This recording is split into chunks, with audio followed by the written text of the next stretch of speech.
All right, so I'm going to show you a guitar real quick. A guitar that's a pretty special piece of gear to me. See, this is my Fender Players Series Strat. And just to fill you in, a couple months ago, I had sort of a renaissance with that particular guitar where I had to kind of reevaluate all of my thoughts and misconceptions about the playability, about the sound, about how good they can actually be for a particular player and the sound that they're trying to get. And it kind of shocked me. It shocked me for a while, and I love that guitar. I've been playing that guitar for quite a little bit now, and it opened my eyes to thinking about some of this, like, the bigger moments over my guitar playing career when it comes to Strats. One of my first guitars ever was a Strat. It was the first guitar I really wanted.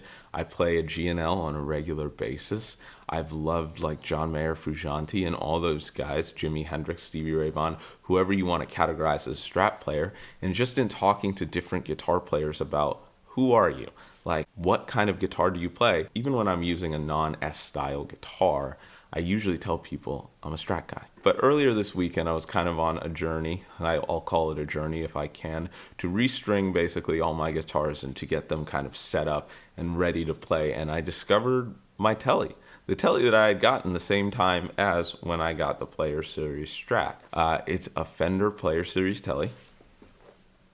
I started plugging it in and playing it. And I love the sound. I love the sound. It sounded incredible. But it got me thinking more and more about how I define myself as a guitar player, and how, like, I have an arsenal of guitarists that I use for different specific reasons, for different specific fields, but I was like, why in the world do I actually classify myself as a Strat player? And is it actually possible for me to switch over and call myself a Tele player? Because there are times where I've really needed, for a particular band or particular gig that I was playing, a T-style guitar. And there are times where, for specific purposes, I barely picked up a Strat just because of those aforementioned gigs. Big word, good word to use. So I was like, what if I took out the Tele right now? What if I really saw the capabilities, not just of will it sound good? Because I know it's going to sound good. It's a very well made, very well set up guitar, but how it feels, like, playability wise and sound difference, if I can convince myself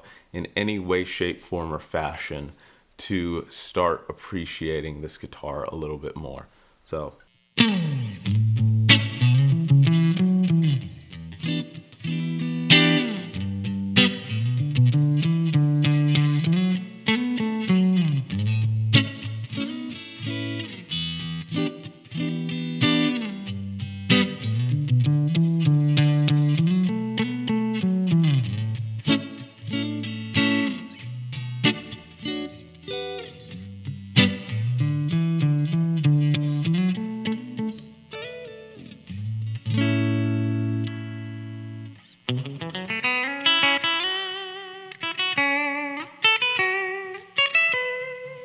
I think the first thing I realized is just how much stuff actually goes through my mind when I picture a Telecaster, especially playing wise. The first thing I think about is the bridge pickup. And I think that's what a lot of, like, Strat players think about, because as a guy who, like I said previously, has always thought of himself as a Strat player, there's just one weakness I've thought to my ear that I didn't like, unless it had a humbucker like in my SSH Strat.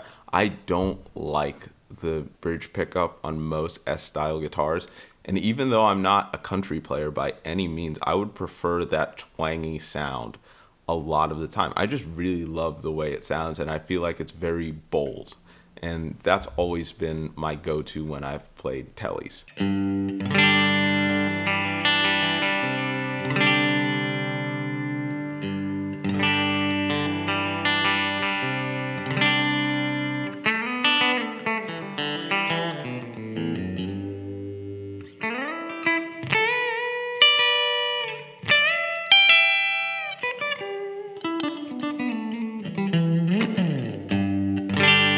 And I think one of the other things is just looking around. Like, even some of my favorite Strat players out there have played Teles on different records. You have John Mayer on Perfectly Lonely. I've seen, like, Zephyr, John Frusciante, when he plays it live, he uses a Tele. Like, I mean, there's no hard and fast rule, but it's really cool to see. And I think especially going back to that bridge pickup thing, when you get to the more distorted tones, when you get to those higher gain stuff, like, I really like the feel of a Telecaster, especially if I was doing, like, any sort of classic rock, any sort of like that type of classic into like a higher gain Vox amp, that's where I would feel like it's kind of the sweet spot I have for the Tele. So I really like it on that means.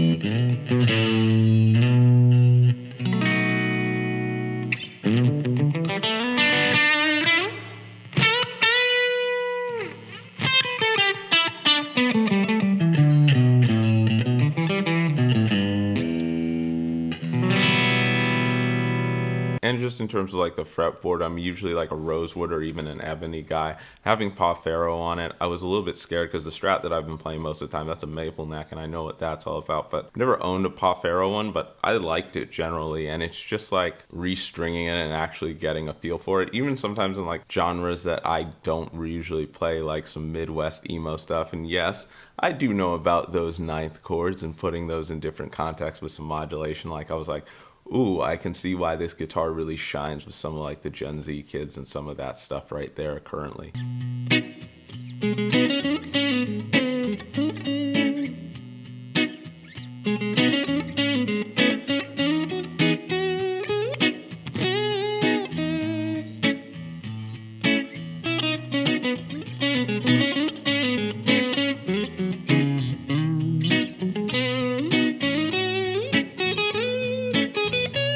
But here's the big question.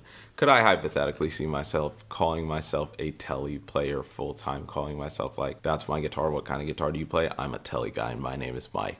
I don't know. I think I love the tube screamer sound with a Strat or the clon sound with a Strat too much to make a definitive decision. And also, I don't think you have to. You know, you just choose what you like. You just play what you like. If you gave me a week probably with either guitar, I would probably end up being that sort of player if I just played it all week, and I'd be like, I'm never going back to a Strat, or I'm never going back to a Tele. I don't know if you could change, but let me know in the comments. Let me know, are you a Strat player or a Tele player? Did you change? Were you a one-time Strat player, then you changed to a Tele player?